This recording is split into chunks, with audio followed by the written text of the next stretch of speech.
When he was first diagnosed, we were told horrific things. And I see the son that I have beside me at 15 years old, and I never thought any of it was going to be possible. It is warm, it is welcoming, it's like a second home, a second family. We absolutely love coming, and I don't think enough people know from seeing on the outside walls really how warm and encouraging and welcoming it is on the inside.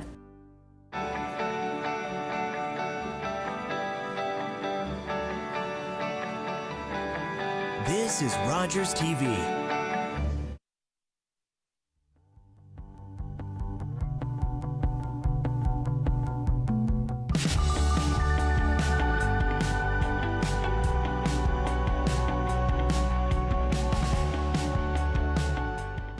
Welcome to this week's episode of Think Millennial TV. We're having a blast already. We're hanging out in our fake living room provided by Leon's. Our living room away from living rooms. Yeah, we spend quite a bit of time here. We do. Yeah. It's great. It's great. Eat a lot of food too. We eat a lot of food. Mercasa, thank you for calzones. For feeding us. They brought in the calzones back. Calzones again. Yeah, I'm kind of addicted. Spicy pork and pepperoni. Yeah, you can't go wrong. Delicious. Yeah, for sure. But we got a great show lined up. Thank you for joining me, Tiff. My pleasure. Yeah, we're talking Thanks all things music. All things music. Specifically, too, we have two amazing gentlemen from Hamilton today. Anthony and Dre, both thank you for joining us today. Yay. Yeah, it's fun. We've already had some good laughs, and I feel like we probably should have been taping that for B-roll or something as starting, but we'll... It's more to come. Well, just throw it in at the end, right? It's actually a 3-hour show today, and... So buckle up. Buckle up. But we wanted to talk, both of you have your hands in a number of really cool projects, and we kind of want to dive into each of those, but we're also going to be talking about Hamilton's music scene. We want to talk about how you can go about supporting your local musicians and artists and really find out what those steps are, because I think there's a lot of fairly easy things that you can do to make that happen where people maybe don't appreciate or understand how like buying a CD or how going out and showing your support can really make a difference. And then also we want to talk about creativity, which both of you are extremely creative. So yeah, we're excited to jump right in. But Anthony, why don't you talk a little bit about like One New Era, YogaFest, I Help Entertainment. Awesome. Yeah. So I'll try and keep it short, but One New Era overall intention is to connect artists with businesses and opportunities. So we're a creative agency, and we do a lot of experiential marketing stuff. We try and get, whether it's a videographer, photographer, musician, live painting artists into different types of paid opportunities. That's really what our mandate is. Cool. Got something exciting coming up for actually a condo launch party with Homes by DeSantis in Hamilton. Nice. And they've actually wanted to kind of amp up their launch party and integrate the local arts community. So it's just a perfect outlet and like being that streamline of communication for the bigger corporations, and then being able to connect all those freelance and independent artists into these opportunities. So it's been blessed. And then YogaFest, you guys have had me on before, but overall it's a big festival inspiring yoga, unity, and conscious living. So lots of fun for anybody. Wicked. I think Hamilton's such a great place for that too. But you started there in YogaFest. Like, you live in Hamilton, right? So everything kind of started there and stems from there. But I feel like it's such a good place to be doing what you do as well, because artists are abundant there and growing. And it's growing every day. Great scene on so many angles. I have a lot of friends who are artists and musicians and just regular proud Hamiltonians. So it's cool to see supporting each other. Thanks so much. You'll have to be there this year. We talked about it earlier in the year. You said you're coming, so I'm holding you to that. Yeah, sure. I'll be looking for you. Do we You have said it. it. We got it somewhere. I'll have to start stretching. We'll see. He remembers. The guy remembers. Yeah, you're locked in now. You're coming. I think a lot of artists struggle with themselves, and not necessarily them with their value that they bring, but like when you go to, like, local musicians go to book in bars, there's that whole talk about getting exposure. And you see that, like, you can't pay bills with exposure. So I think that's incredible that your whole mandate is connecting and creating these awesome experiences while also ensuring that they get paid too. And with the intention being that they get to kind of live their actual passions, versus this art always being this kind of side hobby that everybody has to have. It's like creativity is, like, I think the most in-demand skill of 2019, and that's the artist. That's all of them. It's not just me or Dre as creatives. There's a whole bunch of them, and it's just helping bridge that gap between the business world specifically and the free-flowing creative minds. Right. Definitely. And one thing we really want to talk about is like your why. Why did you start One New Era? One New Era as a why was it was kind of from a personal perspective. So I was actually dating one of my business partners, but at the time her name's Joanna, and her and I both were kind of at a point in life where we're like, yo, you know, like we want to step into an independent artist career. Me with my own personal music, photography, videography, and her as a dancer, vocalist, and a lot of other skill sets, her modeling, and we kind of just saw like everyone was kind of stepping into the same path. It's just, you know, make an Instagram account, make a Facebook page, and then like do your best to kind of climb the ladder of building this long journey. It doesn't happen overnight. For some, obviously it does, but we saw that as kind of just like a overall common problem. And as personals, like I'd been in social media and just kind of marketing that whole world of events for a long time, and her as well. She's just been really out there, and we knew that we could like do pretty good when it came to ourselves. But we're like, instead of just building our own, why don't we build it more in the name of like a platform or a brand that not only can we leverage our own personal projects and creative arts and expressions, but also cross promote and integrate other people. Mm-hmm. So it kind of started from like a very like personal approach. It wasn't ever this like we need to be this huge creative agency, and it wasn't like that at all. It was just more seeing a common problem, knowing we could be part of the solution and contributing to that, and then just day by day taking action towards it. That's awesome. That's like awesome. doing it properly. That's usually how businesses, right? You see a problem in the marketplace, you address the problem, you create a solution. So that's very, for being creative and artistic, that's a very proper way to structure a business. But that's probably also why you're doing well and have your wits amongst you or about you or something like that. So Thanks so much. You all take a page from that notebook. Definitely. Creativity is great, but you also still need to Ground it. It's true. Yeah. And when you're working on a project, like for me, I absolutely love, like the middle part's cool and like the assembling, but I love seeing a project come together. What's your favorite part in the creative process? That's interesting. Like they say, like, you know, you got to enjoy the journey, not only with the project but with life, right? And otherwise you got to get out. And truthfully, I think even with a lot of how we integrate artists is through events specifically. And you know, if you don't enjoy the process of events, I don't even think you could last in the industry of events, because it has this like spike. You know, it can start slow, there's a lot of lead up planning, and you're kind of waiting for this big one day or one couple days, but yeah, you got to enjoy that entire process of creation, that even through like when things get peaked up towards that last minute, your passion still can be there. So yeah, I enjoy the entire process, and then the finale, I would say, like observing and experiencing the event is kind of like the cherry on top. It's just like, yes, like here we are, like we were all part of this all coming together. So yeah, being able to take a step back and actually enjoy the moment, right? And not just let it fly by. And honestly, sorry to cut you off, but observing other people appreciate the energy and heart that went into these types of things, and seeing the artists like have their impact on a creative level is really I don't know, it brings a good feeling for sure. Awesome. And we, on our journey to bringing you more shows, we are heading to commercials, so we'll be right back after these messages.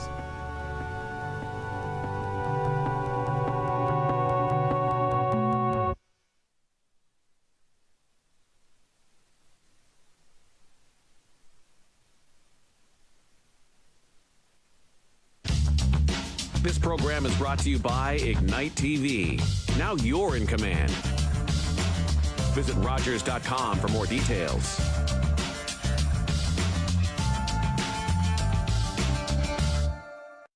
Thursday. Chef D takes you back to school with culinary fundamentals, delicious recipes, and so much more. At Home with Chef D, Thursdays at 6:30 p.m.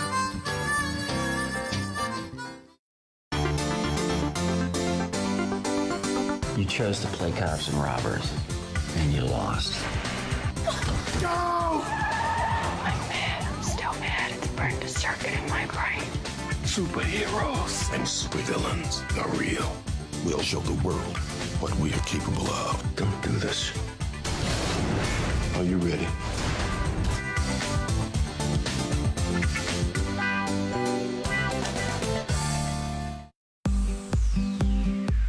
Safety tips with John Percy. Here in the city of Waterloo, the region of Waterloo in the province of Ontario, the leading cause of injuries in the home is unattended pots on the stove when it comes to fire. If you're under the substance abuse of alcohol or drugs, please do not cook. It's not safe. Stay away from cooking. Have someone else cook for you. Please remember, 911 is the phone number for emergencies, for fire, police, and paramedics. Call 911 for emergencies only. In an emergency, if you see us, the paramedics or police coming with lights and sirens, it's the law to pull over to the right and stop. It could save someone's life. For more information, please give us a call at 519-884-2121.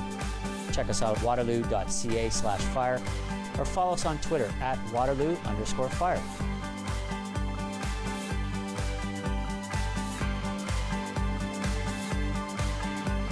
Safety tips with John Percy.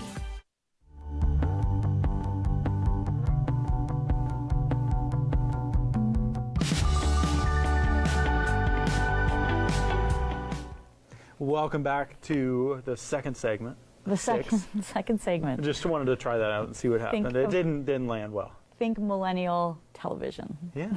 Ben, joined by Tiffany. And we've got a great show lined up. Anthony and Dre, both thank you for joining us again. Yay. Pleasure being here. We're talking all things music, creativity. So Dre Pao, we want to jump right in. Dre Pao music. How did that journey start for you? Honestly, man, my journey into music was not the typical thing. I mean, I wasn't someone who like took music school in high school and that sort of thing. It was kind of just something I kept a little bit quiet and did as a hobby. And it was, just people that came into my life and kind of influenced it. Anthony played a big role. When I met an artist from Spain, Shuso Jones, he really influenced me to pursue music as a career. And it kind of just evolved over time. That's amazing. Yeah. That's amazing. So do you want to tell us? Oh, sorry. Yeah, no, I was going to say, I actually don't know, because I'm just meeting you for the first time. I haven't done my research on this. So what kind of music, like, fill me in a little bit, or is that what you're going to ask? What do you do? What kind of music is it? Do you sing? Do you dance? Do you play trumpet? Do you play keyboard? You just said you didn't do high school music, so you probably don't play trumpet, but no, fill me in as to what your musical abilities are. Yeah, so, I mean, the simple answer is I do play guitar, I do sing. My music's kind of like a poppy, has like Latin influence to it, but it's very like poppy and multi-dimensional.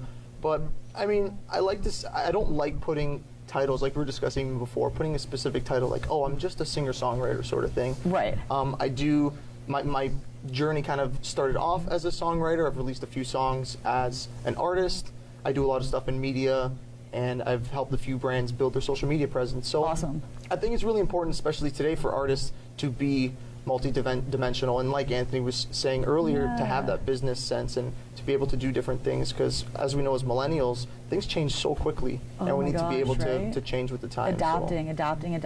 Yeah, and you guys are great examples, I think, of having that adaptation, always driven, always working towards something, and then always looking ahead, right, and thinking, okay, what's coming up, what's around the corner, what's changing. Or we had that little chat even about Instagram to know. Not many people know about that like thing, so it's cool that you have to. Otherwise, you get left in the dust, so to speak. Not the dust, but you're scrambling, right? You're scrambling, or you call your friend and he tells you, and you're caught up in a second. You're good to go. It's not about me. Dre, when did have you always been creative? Or was it something like a skill that was developed? I feel like it's weird to be like, of course I've always been creative. Like, I don't know. It has to be somewhat natural, I think. I think in my head, like, when I was a kid, like, I always, like, painted for fun, that sort of thing. I always had a very large interest in music and arts, but I think like a lot of kids, especially who grow up with a European family background, the arts isn't really something that's pushed as a career option. It's always like, you're going to be a doctor, you're going to be a lawyer. And to be honest, as a kid, I didn't even think of a singer or a songwriter as a possible career option. So I think once that was like, hey, you could actually do this, then like my whole mindset changed, and you're like, oh, okay, let's look at life a little bit differently now. Right. The things that don't teach you in school, right? I always like to talk about that, but your guidance counselors, and like, you can have all these other opportunities. They're so focused on like careers, right? Which is, I guess, what school's about. But I feel like there's a time to have a shift in that too. Exactly, and that's kind of something I've really tried to bring to the education system now. We actually just finished a thing with Mohawk College. It's Music Career Day. So it's the second year we've done it, and we bring different people from the industry who are successful, who are doing things, to educate students in high school and college these are different career options you have. A lot of people don't even know that you could be a music supervisor, or you could be these different things in the industry. You don't have to just sing. You could have a huge passion for music, and there's a great career opportunity you don't even know about. Yeah. So we try to push that with that organization. Fantastic. That's amazing. What kind of, for somebody like for you that didn't realize that that was a career path, I mean, you can speak very genuinely and authentically to that. What would you tell somebody? Maybe somebody is like watching right now at home, and they're watching at work at their desk. Great, good job, keep it up. You're fine. Your boss won't read tell. us. They said that's okay. If you need a note, let us know. But what would you tell them that maybe they would really love to do that, but they don't see how the dots connect? I think what's important, especially when you're young and you're in school, is to try as many things as you can before you just commit and be like, oh, I'm just going to do this because you need to make money right away, or you need to have this title because all your friends went to college and you feel like you need to be exactly like them. I think it's really important just to try as many things as possible and realize you're young, and when you're 25 you're young, when you're 30 you're young, when you're 40 you're young, and don't be afraid to change on the go, and you erase this image that society tries to push, and then things seem easier because you don't have these limitations that aren't actually real life. I think it's just about trying things that actually work and sustainable long term. Yeah, real talk. Real talk. Real talk. Segue the podcast. Yeah. So do you want to tell us a little bit about Real Talk? Yeah, so I mean, I've always loved speaking. I've always loved interviewing, and that's kind of after music. I was like, I want to interview people. Why not? So I started a podcast originally with a friend called What Are You Saying? And then I wanted to transition into something that was specifically music related. So I created Real Talk. And on Real Talk, I've spoken with different artists and managers, different people in the industry, as a place where people can go and learn kind of the things that we've been talking about from people who are actually doing it. So that's Real Talk. Awesome. And what would you say your favorite part of the creative process is? You know what? I really love just watching it transition, especially for music. Like, all my songs start as a guitar on a voice note on my phone, and then to go and listen to that, and then the final project, which is, full production and stuff. I just love seeing that baby kind of grow and be like, holy, I didn't think of that at that time, and just over time things evolve, and I think watching that happen is the most rewarding part of it. That's awesome. And I know one of the guests that you had on your show was Gary Vaynerchuk, and you were talking about creating like Nashville of the North, right? Yeah, exactly. And that was Hamilton. So I'm really interested. We're about to head to break, but I really am interested to hear what both of your thoughts and opinions are on that, and how you kind of go about creating that. So I'm really excited to talk to you both about that. That's kind of a big deal. Gary V. Yeah, it's pretty cool. Dre Pao, doing big things for our city. That's wicked. But yeah, it's May 22nd. We've got Brantford Millennial Network Group Social at Bell City Brewing. Yeah. We got about 15 seconds. It's going to be... There's a mobile escape room. Yeah. It's going to be super, super fun. 519 Productions. Yes, that's correct. It'll be set up in the parking lot. There'll be beer. There'll be fizzy pops. If you like pop in, you can come get locked in a room and try and find your way out. This sounds like a great time. We'll be right back after these messages. Awesome. You think that sold it?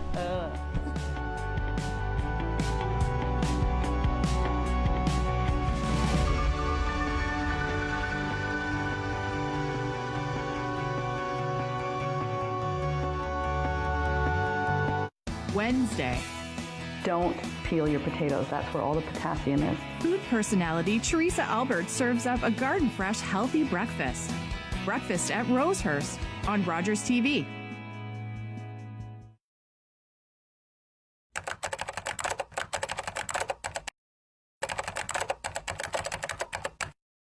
Join Nadia Matos for Crime Stoppers, Wednesdays at 7 p.m. on Rogers TV. Most people living with it don't even know they have it. I'm Alex Lifeson. My family, like many of yours, has dealt with the conditions that cause kidney disease. If you have diabetes, high blood pressure, or a family member with kidney disease, you are at risk. If you are overweight or over 50, you are at risk. And certain ethnic groups are also at higher risk. Please talk to your family doctor and have your kidney function checked regularly. I'm Constable Daryl Paquette, Police Coordinator for Waterloo Regional Crime Stoppers. Crime Stoppers are looking for your information to help identify and arrest the persons responsible for this assault.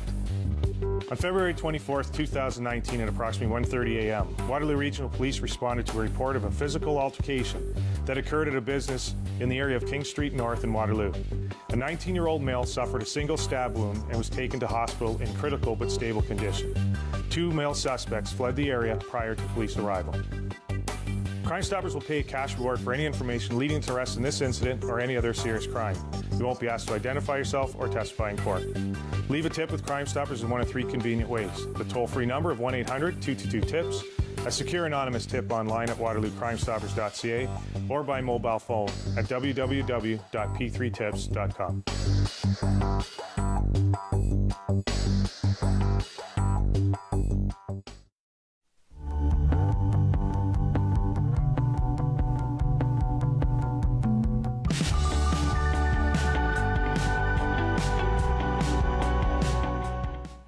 Welcome back to Think Millennial. Today we're joined by Anthony and Dre. Both thank you very much for being here. Anthony, I just realized you're dead center in the opening. You're dead center in the middle TV. You're right there. Yeah. I was just watching it there. I'm like, wait a second, I know him. Oh, I did see that actually. My old gray jacket. That's me. Yeah. We'll have to watch it on the next one that comes through. Everybody watch for it. But before they're playing it again. Look at they put it up. Perfect. Oh yeah, see there we go. Yeah. Now it's half and half. Okay. But we were talking about like creating the Nashville of the North and how Hamilton could be that and how you want to see that happen. What does that mean when somebody says creating the Nashville of the North? I think, the thing that Hamilton's really trying to push is that we're a music city, and being a hub for people who are in Canada to come and learn all these different things about the music industry. So hoping that we can build this place that if you want to be at the top of the music industry, Hamilton's the place to go. And we've been doing our best to try and make that happen. That's amazing. And Anthony, what does it mean to you to see your city looked at like that? I would say I've never actually been to Nashville personally. I've heard a lot of good things. Like number one, it just has a reputation. When you hear Nashville, you know music scene. So I think that is an important thing that Hamilton could get to, where just you hear the name and it associates with one thing. It's the waterfall capital of the world, and I just found that out like 2 years ago. And it's just like, we gotta market this stuff. And then same with the artist culture, the music city being the Nashville of the North. I think I've never been to Nashville, but I heard there's parties, live performances, open mics. Like everywhere you go, it's all music opportunities. Great food, great beer. Yes, and I think that if we just had more of that nightlife even, that would pump it up in our city too. So what goes into making that happen? Well, I think when I did that interview with Gary, his opinion was invest in the artists you think are going to pop in the next 3 years. And I think that's a big thing, and we've already began doing something like that with the Hamilton Music Advisory Team, where we're kind of creating different events and different education opportunities for artists, and that includes investing in these young artists that we think are going to do well in the next few years. So I think that's what's important, is seeing into the future and having some sort of a vision for where you want it to go. That's awesome. And what can, as far as pubs and restaurants to be able to put these musicians on, what goes into them making those decisions? A lot of it is funding, from what I've seen, for sure. It's a lot of them. It's sometimes challenging when it's a rising artist as a bar owner to anticipate, because I bring this local artist, 200 people are going to fill up my restaurant, and now I'm going to be making bank. So they have to see it obviously from a revenue perspective too. So I think that sometimes is what becomes a block, why you don't see it all day, every day, all night, is because they obviously have to watch their bottom line as a business. But if we could just kind of somehow pump more funding into that whole mix, where maybe it's grant funding or government funding. If you're a restaurant, you're supporting the music industry, well, the government's going to help support and lift you guys off like that, because I think it can come back around. As much as it's going to be an output of revenue now, once the brand of Hamilton becomes this Nashville of the North, you're going to have international tourism. You're going to have people coming for that, and it all comes back, like I said. It's interesting that you say that, because I had a neat conversation. I've been asked to be the keynote speaker at the annual general meeting of a tourism board in Windsor, but it was really neat having a conversation with him on how they are now turning to influencers and people that travel to come to these towns. And I mean, there's always been travel writers, right? But to come explore, tour the beer and then write about it for them. But he said that it's almost been a change in funding where now they're having more money dedicated to that, where they never had that allotment, so they didn't have that money to bring people in. Not everyone's willing to do it for free because, you know, like we say, exposure is great, but yeah, you got to eat. But it was an interesting, I feel like it kind of goes with what you're saying, is there's got to be other ways, or maybe once it catches on that this is happening, how else can we help this, or how can we create grants, and you know, who do you go to at that aspect, or build that little bit of budget that doesn't have to go that far, but you know, for a couple $100 or whatever, you can get someone in, and then you're starting to grow. So it's neat steps to kind of think around that, and I think it was just something that I learned. I'm like, wow, there's a lot more to this than just doing what you do. Like, there's so many people behind one movement, right? Absolutely.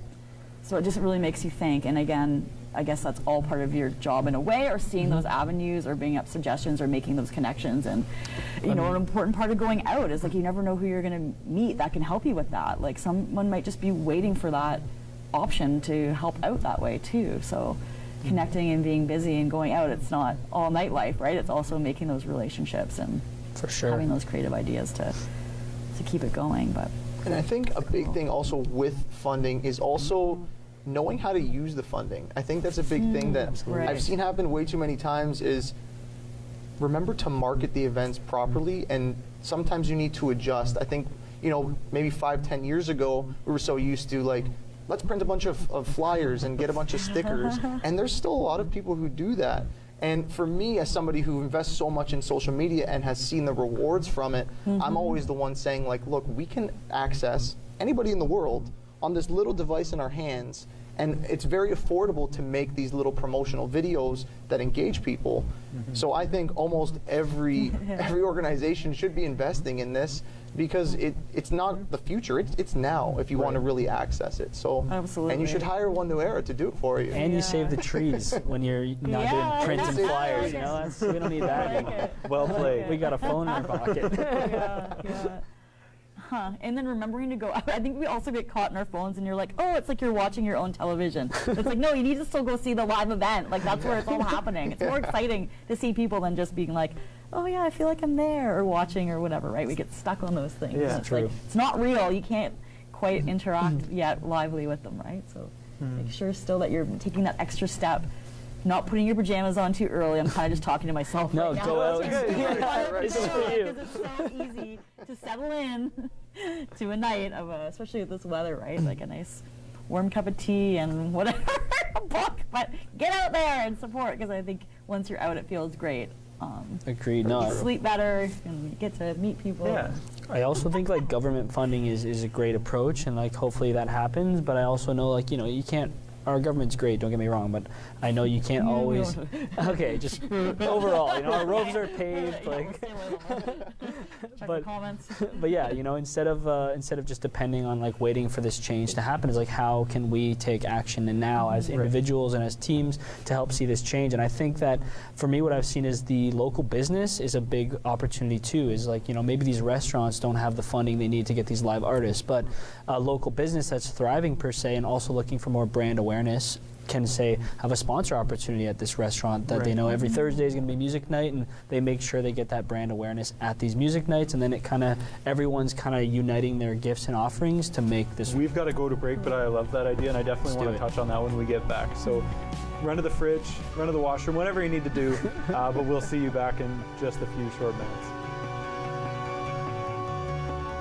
Hey, did you know? More than 4,500 Canadians are waiting for an organ transplant right now. Right now. 4,500. People are dying. And you could save a life. 90% of Canadians say they're willing to donate their organs.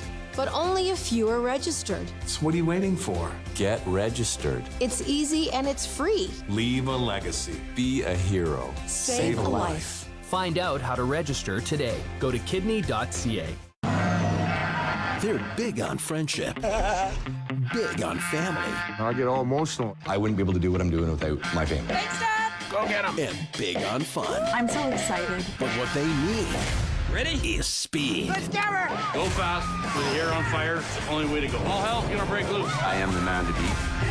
Woo! I'm actually scared. That's big rig racing, brother. Sometimes you get kicked in the teeth. Big Rig Warriors, new back-to-back episodes Tuesday at 9 on History. Safety Tips with John Percy. Here in the region of Waterloo, emergency preparedness and emergency management is very, very important. There's 3 things that you need to do and know what to do in case of a disaster. 1, know what the risks are here in the region of Waterloo. Number 2, make a plan for you, your loved ones, including your pets. And finally, number 3, you want to have a 72-hour emergency kit. Your 72-hour emergency kit should include the following items: water, food, manual can opener, a crank or battery-powered flashlight, a crank or battery-powered radio, extra batteries, but remember to replace those batteries once a year, a first aid kit, extra keys to your house and car, money, and a copy of your emergency plan and contact information. For more information, please give us a call at 519-884-2121. Check us out at waterloo.ca/fire or follow us on Twitter at Waterloo_fire.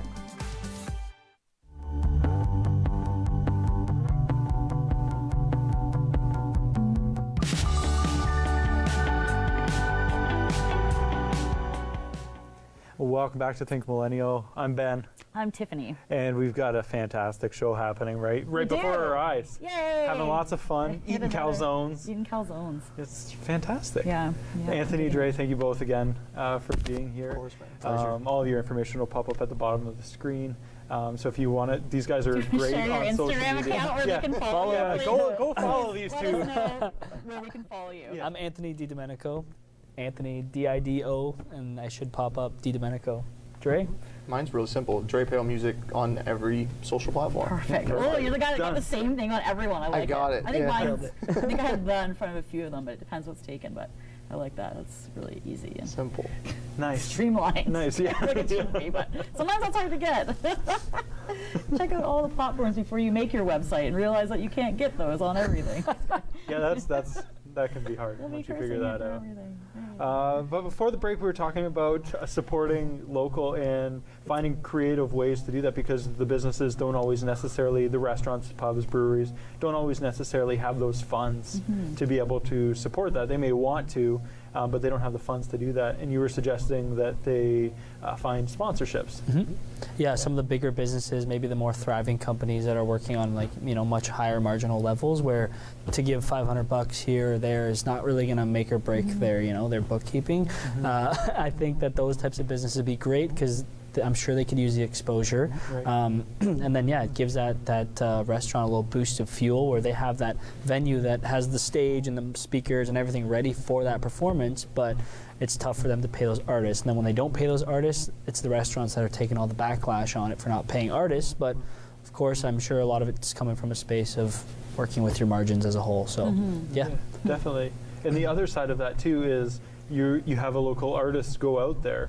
They're relying on their fans and their friends to come out and support them, because that's how they're going to end up getting back there again, right? Because if the bar or pub, if the bar or pub sees that return on investment by bringing that certain artist in, they're more likely going to be back, and they're more likely going to be able to spend that money. It's and true. increase that. The one thing I find is, especially with startup or local artists, though, is that your following or influencer popularity per se, and how many people you could pull to the bar, might not always be directly associated to your talent or caliber as an artist. So maybe this guy is a high school graduate, just finished, he's just turned 19 years old, doesn't have a huge Instagram following or that type of pull to a restaurant, but this guy's gifted on the guitar, just gifted as a singer, and that's a person you'd want to see on stage or showcase.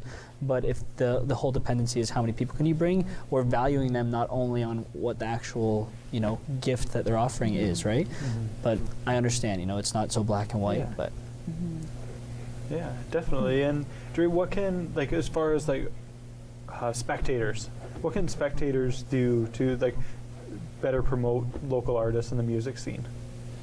I think, like we said, social media is one thing that's huge.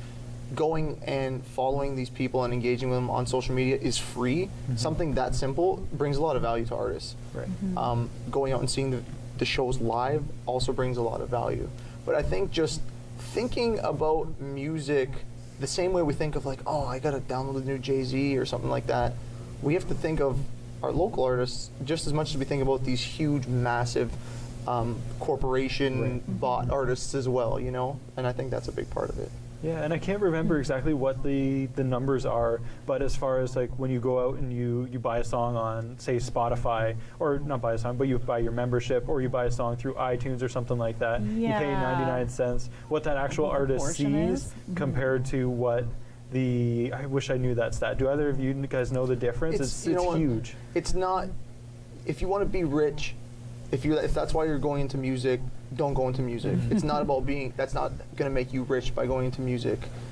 If you want to go into music and be rich, you need to be multidimensional. Right. You need to be an entrepreneur. If you look at these artists who are massive and are rich, they don't just make music. They're songwriting, they're working with brands, they own businesses. Right. That's the new successful artist. I think it's super important to be diverse.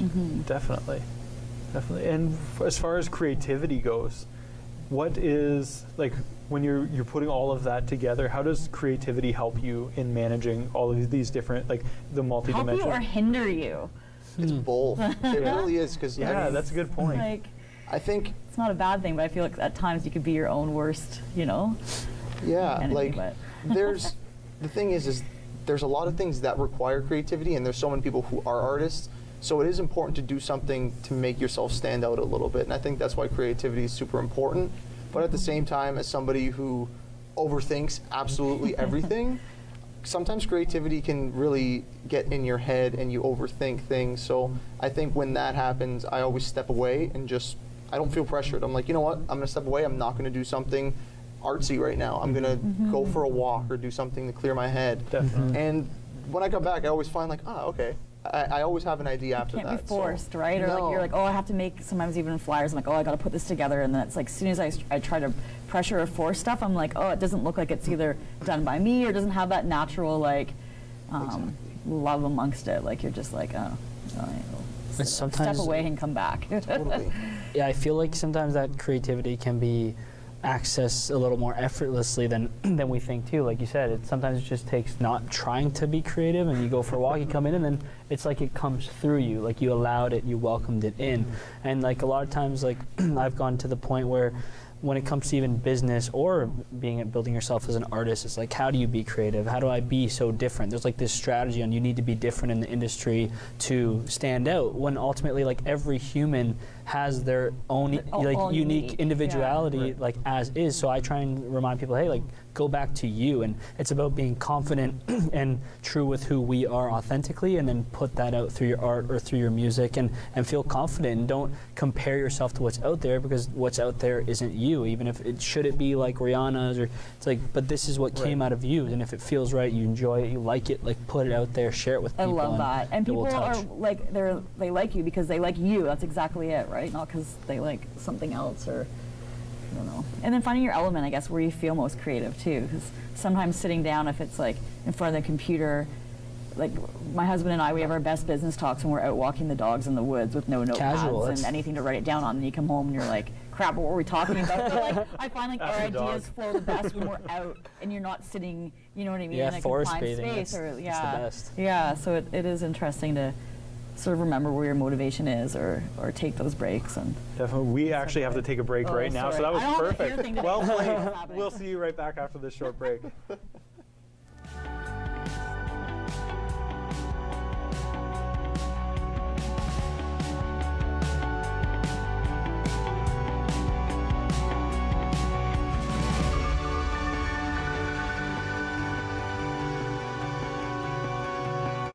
Thursday. Chef D takes you back to school with culinary fundamentals, delicious recipes, and so much more. At Home with Chef D, Thursdays at 6:30 p.m. Wednesday. Don't peel your potatoes. That's where all the potassium is. Food personality Teresa Albert serves up a garden fresh, healthy breakfast. Breakfast at Rosehurst on Rogers TV. They served to protect our homes. Now many are homeless. They fought for our way of life. Now many are fighting personal battles of their own. They answered the call for our country. Now we honor them by serving our communities. Help us help Canada's veterans. Become a Legion member today.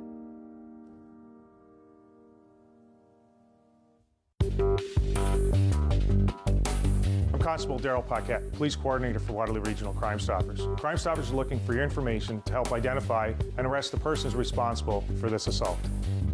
On February 24th, 2019 at approximately 1:30 a.m., Waterloo Regional Police responded to a report of a physical altercation that occurred at a business in the area of King Street North in Waterloo.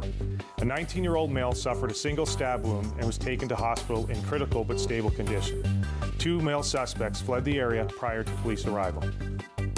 Crime Stoppers will pay a cash reward for any information leading to arrest in this incident or any other serious crime. You won't be asked to identify yourself or testify in court. Leave a tip with Crime Stoppers in one of 3 convenient ways: the toll-free number of 1-800-222-TIPS, a secure anonymous tip online at waterloocrimestoppers.ca, or by mobile phone at www.p3tips.com.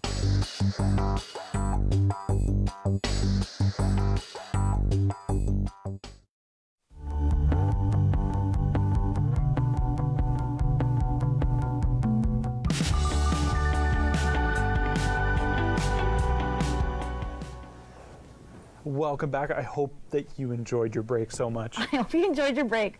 Let us know in the comments what you did on your break. Yeah, oh, this could be interesting. What beer you're cracking. I hope that it was following these 2 gentlemen on Facebook and Instagram. Yes, liking, like we say, like and a share goes a long way. Yeah, let's it's connect. A simple task on our side if you truly like it. And then, sometimes I have the same person that likes everything, and I'm like, do they really like everything I do, or are they just being nice? I don't know, but regardless, I'll take it. Yeah. Grandma, you tell me. Yeah, your grandparents are great supporters of all of that. We laugh, but they're up to beat on social media. Yes, My they parents, are. they just got cell phones, so they're not on there. But right on. They'll get there. Yeah, we'll get there. We're talking about supporting local and events and making sure like a big part of what spectators can do to like improve the music scene and how they can help that thrive is by showing up. And now, Anthony, I know you have an event. Yeah, what should we show up to, boys? July 6th, man. Saturday, July 6th at Pier 4 Park in Hamilton. It's right on the waterfront. We got our upcoming YogaFest. It's called the Day of Wonder 2, and it's all about bringing out your inner child. Free to the public, a whole bunch of like interactive art installations, photo sets. Arts community is going to be very present. There's obviously some yoga classes. There's a Wim Hof breathing workshop as well happening. So it's going to be a great day. Is this the of fun. one I said I was going to? This one you're coming. Am I doing a craft beer? Am I doing a beer and yoga talk? Unfortunately, there's no alcohol at this event, but pre-drinking is. I'm kidding. Tailgating. You can tailgate now. That's a thing. It's good. I'll see you guys in the parking lot. Free Yoga Fest, July 6th. Just kidding. Don't share that story. The city of Hamilton. That was all me, not Anthony.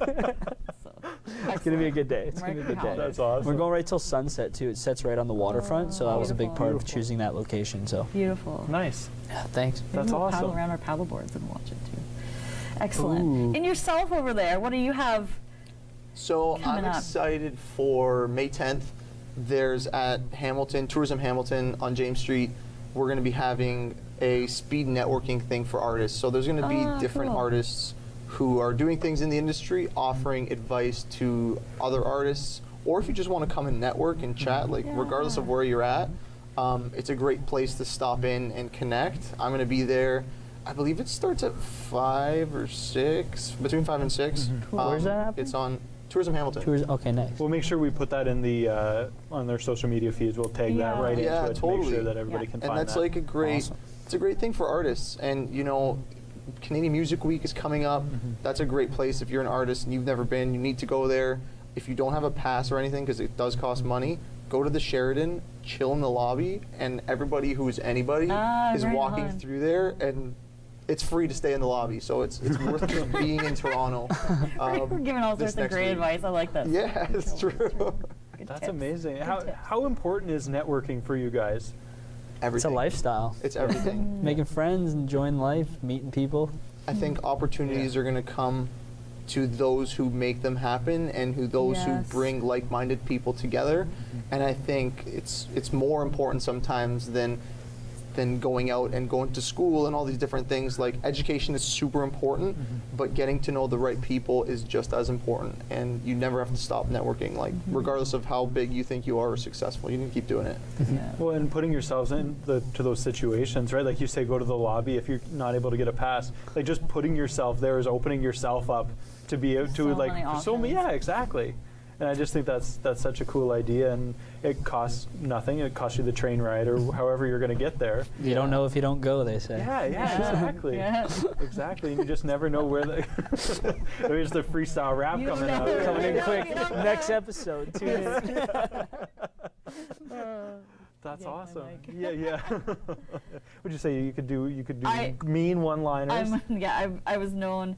When I used to live out in Whistler, I was known as the one-line rapper because we would try to have these like freestyle battles, and this is a bunch of us who don't have any musical talent, and I would get like a line in, and that was it. So it was just an ongoing joke. Late nights and ongoing Next jokes episode. about my one-line rapping. Poppin'. So we should do like a live thing on Instagram. You can like add me in, like you can do that. We'll both be on camera and we'll battle. I like that. We'll have to get that on Roger's TV too. It won't be very long. It'll be about a minute and a half episode. I'll drop a couple one-liners and then, on we'll go. That's all you need, mic that drop. Event's coming up on it. Yeah. Well, and I think that's so fascinating, though, because you could literally do that on Instagram. I don't know if I've ever seen that done before over Instagram, but that's like social media just opens you up to so many different possibilities, too. And as an artist, needing you need to get in front of as many people as possible. Yeah, I love the accessibility it gives you to people around the world. Game changer. It's fantastic. I don't know. I feel like I have all these great friends who I've gotten to meet too over travel and stuff, but to think it started online, not as a dating app, like just as friendship. Swipe left. It's like swipe right. It's been really, really flourishing, and I don't know. We're living in a great time for that too. So. The new era is amongst us. Yeah. No pun intended. This is a super smooth show today. I feel it. It's just the vibe.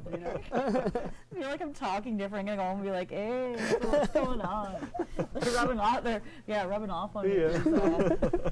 The new attitude here. I like it. We got 2 minutes with these two gentlemen before we go to break, and we're going to see Jamie Hari and myself talk about cybersecurity. Beautiful. Really exciting. But before we do that, Anthony, how can our viewers find you? You can find me on Instagram, Anthony Didomenico, Facebook as well, Anthony Didomenico, and then the businesses, our Instagram for YogaFest is YogaFest Official, and then our Instagram for One New Era is @OneNewEra, one word. Amazing. And Dre? Dre Pao music on every outlet. You'll find me. Google Dre Pao if you forget Dre Pao music, and you'll find everything there. YouTube as well, I'm guessing? YouTube, yeah, totally. Beauty. Absolutely. That's wonderful. Well curated social media content. Yeah. And definitely. I think with our last few seconds, we should totally highlight Anthony's shoes. Because you want to? Oh, you like those? Brand new. Look at those bad boys. The Air Max. Yeah. Good old nice Nike. ankles. They look super cushy. Well supported ankles in those new. Just got those babies. Nikes or Nikes? What's They're your Nikes. Come on. Nike? Yeah. I don't know. Nike. Nikes. What do the cool kids say these days? School. Nikes? We used to, when we had those, they're kind of old school, and they've brought them back, a little bit of a retro look there. But when I was a child, I had those in school, and you pop the bubbles sometimes when they get going. Oh, in the there was bottom? like kids in the class, and I was like, why are you popping the bubbles? That's your the stuff that makes you jump higher. I don't know. That's all your support. They pop the bubbles in there. And we got to pop this bubble right now. We're heading to break shortly. Thank you both very much. Thanks for having us, guys. Awesome. Thank you. Make sure you tune in, follow them, and support them, share them. Support your local musicians. Yes. We're heading to break. Yes. Have a great evening. Yes.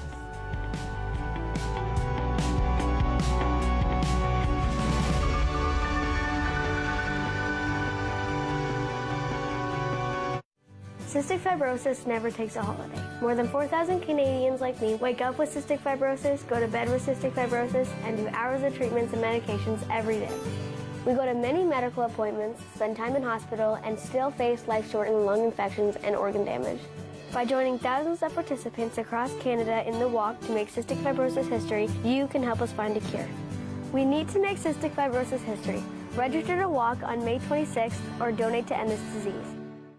Innovators have revolutionized how we move. Suddenly, the world gets faster. How we interact. It's about the genius of individuals. How we work. It brings knowledge to the people. Eat, play, and live. You're tasting history, geography, you're tasting the land. Imagine a life without these innovations. It'd be mass chaos on a global scale. The world would be a terrifying place. How would it impact you? It just goes on and on. History Erased. New episode Friday at 10 on History.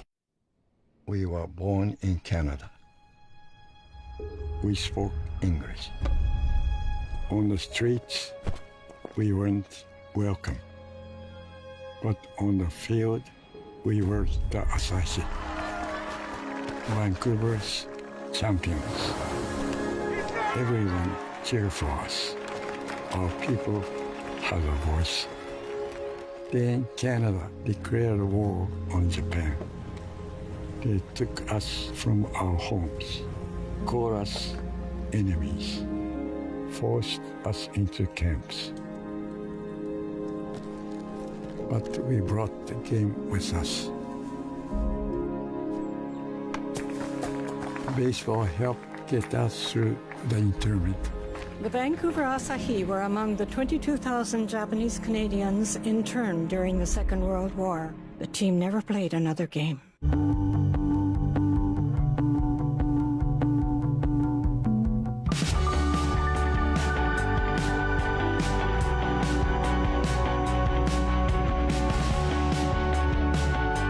Welcome back to Think Millennial. My name is Ben, and I'm joined by Jamie Hari of D-Risk for another spotlight on cybersecurity. Jamie, what do you want to talk about today? Today, I think we should talk about what happens if you are breached or if you do have a security incident. I think it's safe to say anyone in security would tell you that breach or a security incident is effectively inevitable. There's nothing you can do. You probably will have a problem at some point. Doesn't mean that the world is going to end and all your data is leaked and whatever. It just means that you might have a computer that has a virus on it and you need to do something. Right. So much like if we do fire drills to ensure we're prepped and ready for hopefully the situation that doesn't happen in the fire, we have to do the same with cybersecurity. So making sure that you have a plan, you know who's responsible for doing what. If this type of problem occurs, what are our steps? And if this other problem occurs, what are our different types of steps? So that's the first thing I can say is have a plan. Just make sure you know what you would do in that situation. But let's assume the worst and something's happened, you clicked on an attachment that you shouldn't have, and now you get this big screen, red screen on your desktop, and it says your computer is locked, it's ransomware. And now if you want any of your files back, whether they're business files, and this is your work computer or your home computer, you have to pay $300 or whatever the equivalent in Bitcoin, which is sort of the crypto payment systems that the hackers use these days. But so you're in this situation now. What do you do? Right. My professional opinion is that you should never pay the ransom. Right. And there's many reasons for that. One, there's only a 50-50 chance that they're going to give you your data back anyway, so you may just pay them and then nothing. Right. So that's the first thing. And the second thing is it's much like negotiating with terrorists. You're actually just funding them to keep going into it again. And more to the point, let's say you do pay them, and let's say they do unlock your files. Great. They can just do it again to you next week. Yeah, exactly. When do you get paid again? Okay, we'll meet you then. So it's not a great strategy to pay them. It's better, far better strategy to have backups. So it's unfortunate that you have to reinstall Windows and you have to reinstall your programs and you lose all your settings. But having backups of all your important files, it really goes 80% of the way. So making sure you do backups regularly. Right. What does regularly mean? And it kind of depends on how you use your computer. For instance, if you're working in, in a business, you're going to make 8 hours worth of changes. New emails come in, you're writing documents or whatever it is you do for a living. If you take a backup once a day, you're only going to lose potentially 8 hours of effort, right? If you take once a week, maybe you lose 40 hours. If you're on the personal side, so for your home computer, you maybe don't update your resume or don't upload photos very often, so doing a backup once a week is really fine. Right. So it's very subjective depending on how you use your device and how often you should take backups. Awesome. And what kind of softwares or technologies are available for people to do backups? So for mobile devices, usually the operating system itself is very it includes a number of features that basically allow you to do that. The Apple Auto Backup, like will do it even over Wi-Fi, so it's constantly backing itself up. Make sure you set that up when you get your new device. But in terms of laptops, there's a ton of software out there that you can buy. Some of it is free. And then a number of other solutions are the hard drives themselves. So there's like Western Digital and Seagate and some of those other providers that have auto backup. So you hit a button, it's plugged into your computer, you hit a button and it automatically backs up your entire hard drive. Awesome. So those are the different technologies. Cool. And I know we had recently, there was a couple different ransomwares like fairly close to us here. Did you want to touch on those? Yeah, so, and I mean, they're constantly changing, but Wasaga Beach actually, and I think there was a city up Milton way as well that got attacked. And but what happens is, you know, some employee at these cities clicked on an attachment or went to a website and their computer got infected. And usually the way that these attacks work is it'll spread. So if I have permissions to your computer, my virus that I picked up will actually spread to you and propagate throughout the entire city. And unfortunately for these municipalities, a number of their computers were affected by this ransomware attack, and they had to pay out tens of thousands of dollars to retrieve their data because they didn't have appropriate backups. So, you know, the first thing we want to talk about is testing your backups to make sure they're working, making sure you have them set up and configured. But then when the unfortunate does happen, let's assume that they're able to restore from their backups. There's new laws in place. We've had a law called PIPEDA for a number of years now, but PIPEDA was recently updated November 1st of 2018 to include a new law that applies to every business in Canada, no matter whether you're one employee or 1 million employees. If you have a breach, you have to notify, by law, you have to notify anyone that was affected. So if my data was leaked from your company, you have to tell me that it was breached. And you also have to notify the Office of the Privacy Commissioner of Canada. So it's not just you and me negotiate and I don't sue you, it's you have to tell Canada, you know, the regulatory body for Canada. And if you don't, and this again applies to businesses like Walmart and, you know, Rogers and TD Bank, all the way down to Joe's Plumbing, fines of up to $100,000. Wow. For not just for not notifying of the breach, let alone the actual breach itself. Right. Well, we have everything stored in our computers now, right? It's just our whole lives are there, so that makes a lot of sense. Yeah, it can be very damaging, both to your business if your customer information leaks, your financial data leaks, but also the individual. So what I would suggest for folks that have been a victim of some sort of, you know, breach where their, you know, social insurance number or whatever has been leaked, is services like LifeLock or other personal credit monitoring services can be important. Often what happens, like we saw in the large attack on Target in the States, there was 100 million credit cards were leaked. You know, they provide to their customers, they say, look, we're going to pay for LifeLock for you as a part of our apology. Awesome. We've got about a minute left, and I think it's important. You get asked, like, what are good security questions to use? And the answers. We got about a minute left. Oh, this is a fun topic. So on Facebook, you'll see these, you know, these posts or memes that go around and ask, you know, name your 10 favorite movies, or, you know, how old were you when you bought your first car? What was your first pet's name?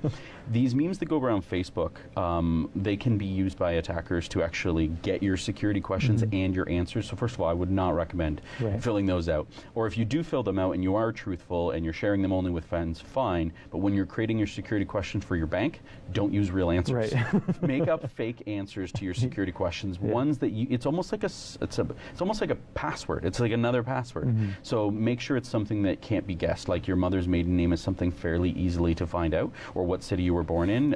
So don't use real answers for your security questions. Awesome. Well, thank you again, Jamie of D-Risk, for joining us and sharing your knowledge.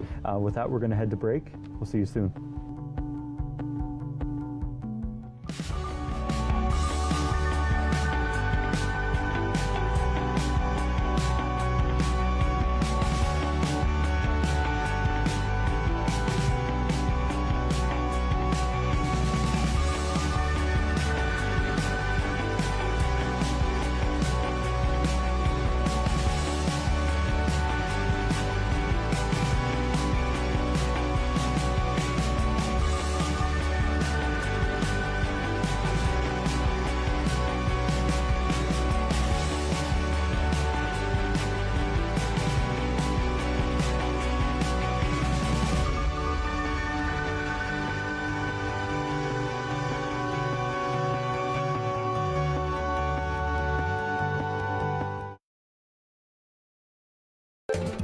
Call the Rogers TV viewer response line, email us, or connect with us on social media.